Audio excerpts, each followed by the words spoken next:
Olá, começando mais um Notas do Karsug, ao lado do mestre, para a gente falar de Fórmula 1 e de Fórmula E, que teve a sua etapa decisiva também nesse último final de semana. Vamos começar pela sexta-feira da Fórmula 1, Cláudio? Sim, uma sexta-feira que, claro, faz parte do Grande Prêmio, como sempre, só que, porém, foi decisiva, porque muitos pilotos resolveram sair com as 4 rodas do circuito, bateram na zebra e quebraram. A quebra mais clamorosa foi do Rosberg, que inclusive acabou danificando o carro, ele teve que trocar o câmbio, perdeu 5 posições, como perdeu 5 posições no Vettel. Aliás, uma regra que eu abomino, porque não tem absolutamente nada de esportivo. Eu acho que cada qual usa o número de câmbio, o número de motores, o número de pinça de freio, enfim, tudo que faz relação com o carro, quantos quiser e quanto puder. Quem não tem dinheiro para ter maior número de motores vai fazer outra coisa. É a mesma coisa de você... Escolhe outra categoria mais barata, né? Que não seja a Fórmula 1, né, Cláudio? A mesma coisa é que você dizer que em futebol o time da 4ª divisão tem que gastar o mesmo que o time da 1ª que disputa o título.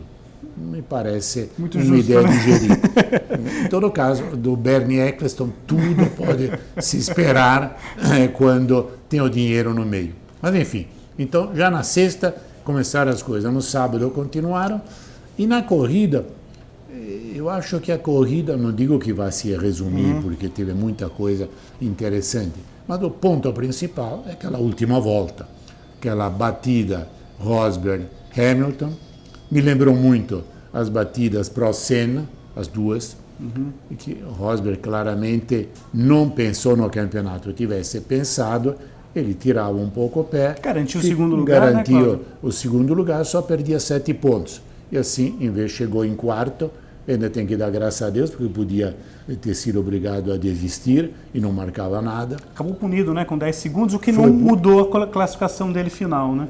Que eu acho que essa é aquela típica punição que você dá sabendo que não vai fazer diferença nenhuma. Porque se fizesse diferença, não sei se iam dar. É verdade. E deram uma demonstração por escrito. Olha, nunca mais faça isso, você não se comportou bem. É coisa de menino de escola, né?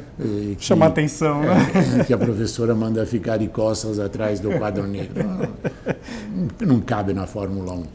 Mas, de qualquer forma, é uma corrida magnífica do Hamilton, realmente uma corrida de mestre. E foi gozadíssimo aquela mudança de tática de pneus. Isso. Nos últimos pit stop montaram super macios Rosberg, depois montaram os médios nele, e muita gente pensou, tá vendo, a Mercedes está fazendo de propósito para garantir a vitória do Rosberg. Até que o engenheiro dele falou, não, eu acho que esse pneu é melhor para o teu carro, e parece que tinha razão. Embora, não sei, se sem aquele erro final do Rosberg que permitiu o Hamilton realmente chegar, a ultrapassagem teria sido possível. Mas, de qualquer maneira, ele estava com um ritmo muito bom, de qualquer forma, ele estava com um pneu, ritmo muito bom, até em alguns pontos melhor do que o Rosberg. Então, essa questão dos pneus é uma questão que tem que ser avaliada. Eu dizia, aliás, no meu site, apresentando a corrida, que os pneus poderiam fazer a diferença, poderiam ensejar táticas diferentes. Como ocorreu com o Verstappen, ele conseguiu fazer um stint extremamente longo, o que lhe salvou o segundo lugar. É claro, aí também precisa levar em consideração, se você quiser fazer uma análise mais técnica, que na fase final o carro está bem mais leve porque tem muito menos combustível, então gasta menos pneus. Mas enfim, não resta dúvida que foi também uma corrida excepcional desse garoto. Realmente vamos falar muito e muito dele anos a fio. Está amadurecendo muito rápido, né, Sim. Cláudio? Impressionante, né? E já que falamos de pneus, a incógnita do Vettel. Vettel, né? Pneu estoura na reta. Eu vi uma entrevista do Vettel hoje pela manhã. Ele dizia, olha, não tinha sinal nenhum, estava tudo sob controle. De repente, pum! Agora, vamos ver o que a Pirelli diz, porque realmente é um perigo. Se isso te acontece um pouco mais adiante na curva, podia ser um acidente de gravíssimas proporções. Pirelli sempre fica com aquele negócio, não, mas as equipes estão usando uma pressão inferior àquela que nós recomendamos para ter maior aderência. Isso faz, sobretudo, as laterais dos pneus trabalharem em condições que não são previstas no projeto. Enfim, eu acho que tem que se encontrar uma solução em que prevaleça a segurança. Sem dúvida. Você não pode arriscar a vida de um piloto para ganhar 1 décimo ou 2 décimos. Quanto aos brasileiros, uma bela corrida do Nas. É verdade. Ficou Chegou muito tempo entre os 10 primeiros, acabou depois em 13º. O Massa, que ia largar em 10º, acabou largando na pit lane e foi obrigado depois a desistir quando, pelo jogo de pit stop, ainda poderia melhorar, quem sabe chegar. Teve um superaquecimento de freios, parece, né, Cláudio? Eu não sei o que está acontecendo realmente na Williams. E me parece cada vez mais provável, é apenas uma opinião pessoal, um feeling, que tenhamos no ano que vem o Massa numa outra equipe. É verdade. E talvez essa outra equipe possa ser a Renault, o que não seria. Sem dúvida. A Renault precisando de um piloto ali para trabalhar no desenvolvimento do carro, né, Cláudio? Massa seria. Encaixaria, né? Exato. Ainda com relação à corrida, queria lembrar a excelente corrida de Button, que chega, está certo que a McLaren está evoluindo, o motor Honda também está evoluindo. Não é o mesmo do ano passado, exato, né, Cláudio? Mas chegar em sexto, depois de ter estado até um pouco mais à frente. Largou em segundo, contando com aquele problema da punição, né? E aí, então, realmente Button. E eu vejo muito possível que seja Button a ocupar o lugar do Massa na Williams.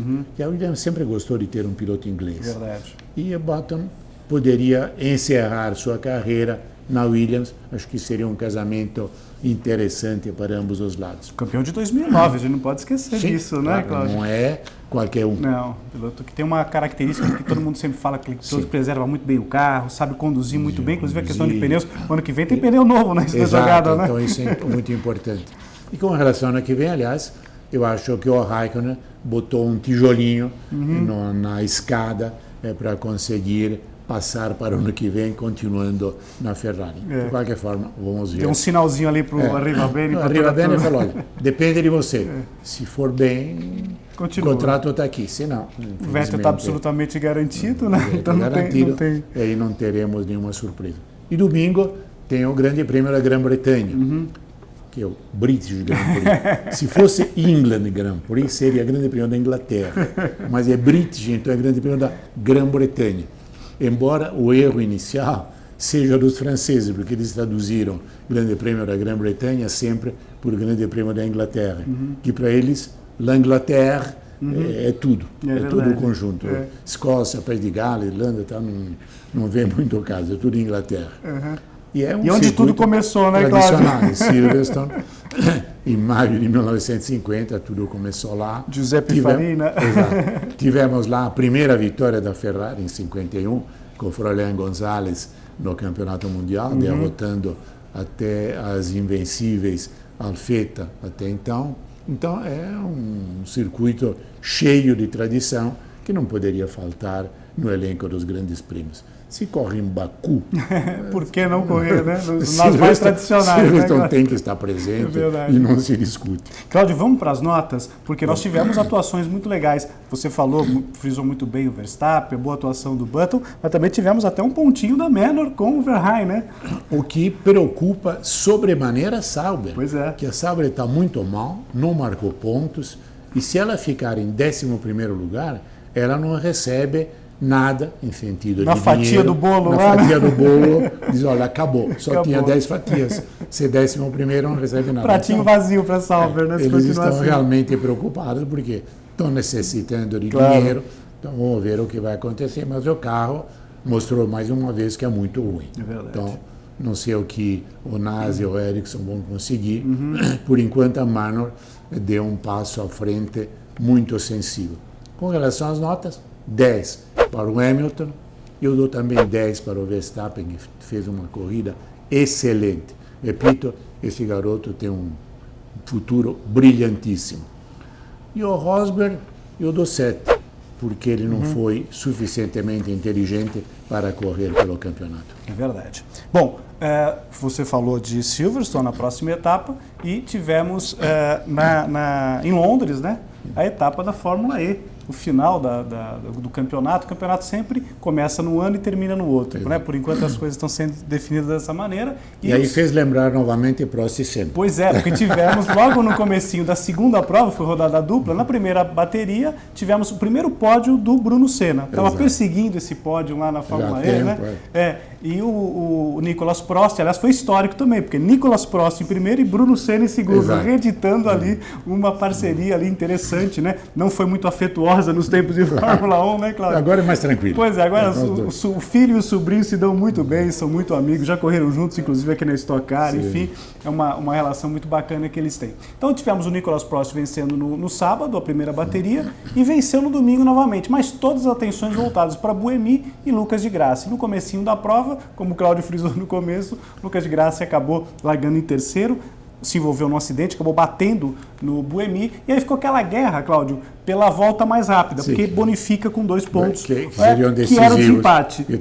Você não concorda muito com essa coisa de volta mais rápida, porque coloca em risco. Aliás, é uma situação meio perigosa, né, Cláudio? Eu não concordo, inclusive eu fiquei muito contente quando, ainda nos anos 50, foi eliminada, que naquele momento nós tínhamos 8 pontos para o vencedor e mais 1 ponto para o autor da volta mais rápida. É verdade. Porque você tentar a volta mais rápida, você põe em perigo o teu piloto e os demais. Verdade. Porque você sai com mínimo de gasolina, com pneus eventualmente novos, e você vai sabendo que é aquela volta ou nada mais. Verdade. Então isso é um fator de perigo que não tem nenhuma razão de existir. Bom, vamos ter, não no próximo Notas do Karsug, mas mais para frente, a discussão sobre o GP da Alemanha, né, da MotoGP. Vamos ter no dia 17 de julho a etapa. E tivemos na última, lá em Assen, uma vitória meio que... Fazia muito tempo, né, que uma equipe satélite não vencia, né, Cláudio? 10 anos que não vencia, desde 2006. Aquela foi uma surpresa clamorosa. O Jack Miller, né, que venceu, Miller, né? Conseguiu equipe satélite vencer. Da Honda, né, só pra gente frisar. Ficou muito contente, claro. Mas ninguém esperava que isso pudesse ocorrer. E o campeonato agora vê ainda uma disputa muito acirrada, mas é claro que é uma disputa mais entre Marques e Lorenzo. 145 a 121, viu, Cláudio? Dificilmente o Rossi poderá conseguir ainda se intrometer nessa luta. 103 pontos ele está. Embora tudo é possível, porque também na MotoGP vimos gente que cai, motores que quebram, então, sabe, ainda tem um bom número de corridas pela frente, então tudo pode ocorrer. Mas, de qualquer forma, as provas têm sido sensacionais. Legal. O recado final de hoje, Cláudio, é da Toyota. E como a gente falou de carro elétrico, vamos aproveitar e falar do Prius, que é um carro híbrido, um carro com motor a combustão, a gasolina, e também com motor elétrico. É uma tendência, né, Cláudio? Sim, aliás, me permita contar uma pequena historinha. Anos atrás, vários anos atrás, eu cheguei em Turim, no aeroporto, peguei um táxi, aí saímos. Eu fiquei surpreso, o silêncio. Eu perguntei, escuta, o que é? Não, esse aqui é um carro híbrido, é o Prius, é o primeiro que nós temos aqui, foi comprado pela nossa frota para testes e tal. E realmente... Andando no modo elétrico, silêncio total. Andando no modo elétrico até o hotel, silêncio total, absoluto.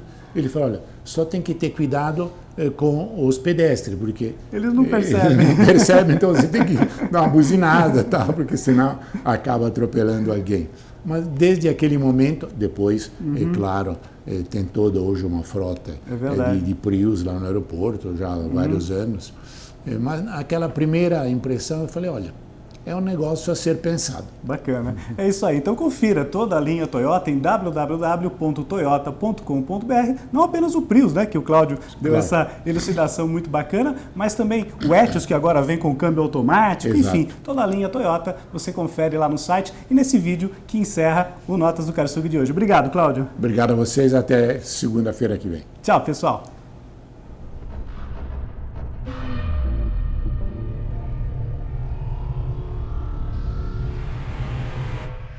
Chegou o novo Toyota Prius 2016. O carro híbrido mais vendido no mundo.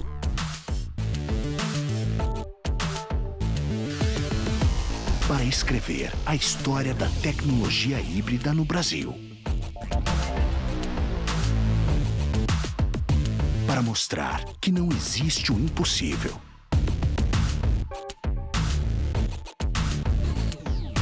Novo Toyota Prius. What's next?